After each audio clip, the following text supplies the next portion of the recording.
negate that youth on the road freaking out a little bit?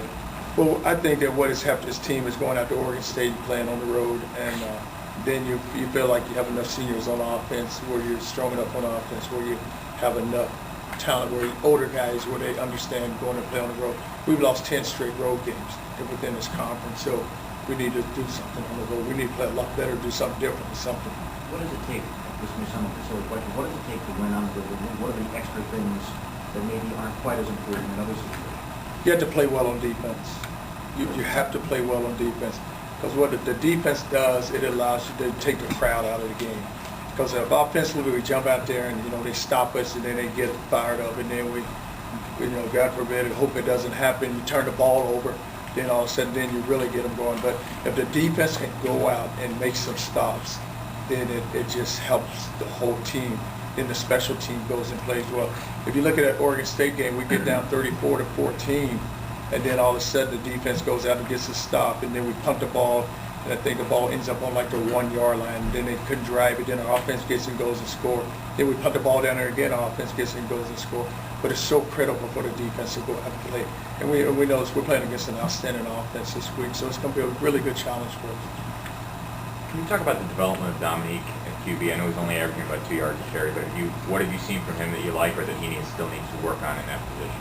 Well, what we're doing is just substituting him in and getting him a few plays here and there, but he still has a long ways to go at that position, because you still have Froman, you have Burke, you have Stein, and you have Dominique, who's a guy that kind of gives you that wildcat look where he can come in and run the ball a little for you, our wild card actually, where he can come in and give us some plays. Does it surprise you that he hasn't broken one more, though? It seems to have gotten bottled up out of that formation.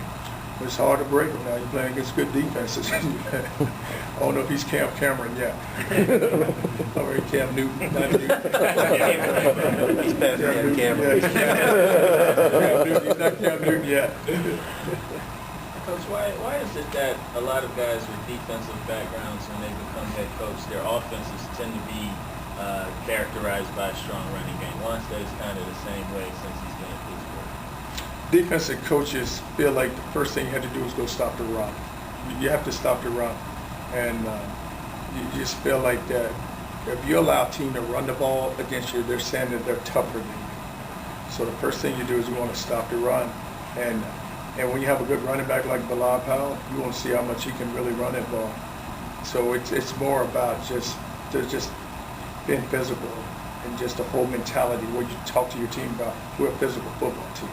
Okay, first thing you have to do is go stop the run, because you allow a team to run the ball and they're telling you they're tougher than you are. From a defensive mindset, is there more respect given when somebody can run the ball against you than pass the ball? Is it? Well, if you always look at just stats sometimes, and if you watch a team throw the ball, a team can have a lot of yards throwing the football and they end up losing the game. But you let a team rush the ball, and you look at teams that run the football, they're going to win that game at the end of the day, they're going to win that football game. Because they're going to control the clock, and then they're able to keep your offense off the field because they're running the football. And that's what you can't allow. How much of an influence has Coach Carter had with Bilal's season? Coach Carter, he's an outstanding football coach, does a great job of just, it's all about the development of the player. That's what we always talk about as a coach, how we're going to develop these players and your relationship with the players. And Coach Carter's done a great job with Bilal. Then he has special teams also, because you watch our special team, they're exciting to watch because he hand selects the guys that he have involved with his special team. And I always tell them, they come to me, I said, don't talk to me about special teams, you need to go talk to Coach Carter. If you want to play, go to special teams, and you need to go to special teams meeting. And I said, he will give you a chance. I mean, if you look at us on special teams, Nance is a walk-on, Lincoln Carr is a walk-on playing special teams. Deion Rogers a freshman, Preston Brown's a freshman. We have Radcliffe is out there. I mean, we have so many guys, and if you watch those guys, they're plugged in on the kickoff, they're plugged in on kickoff return, they're plugged in on punt, they're plugged in on punt return. But just his whole influence, and he's been able to manage Beck and Bilal Powell, because you have two outstanding running backs here. And a lot of times develop jealousy will guys get jealous and it kind of creep in, but that has not happened within those two guys. What stands out about Coach Carter's daily? I mean, is it his enthusiasm? I mean, I think that long run that Bilal had against Cincinnati, he's running right. Right. He's running down the sideline with them. I mean, he brings that daily to practice, I'm sure, you know. Oh, it does, and that's where all our coaches are. You have to have something to you. When you have to have some enthusiasm, you have to coach hard, and you just want to watch guys develop. And that's why he has that enthusiasm. Did that impress you? I mean, did that impress your Porter when you saw him? Is that? Yes, it did. Yes, it did. And he, you know, and the thing he does is he works so hard, but that's within all our guys too. Because if you watch you look at Froman, what Mike Groves doing with Froman. I mean, Froman's he's a whole different guy.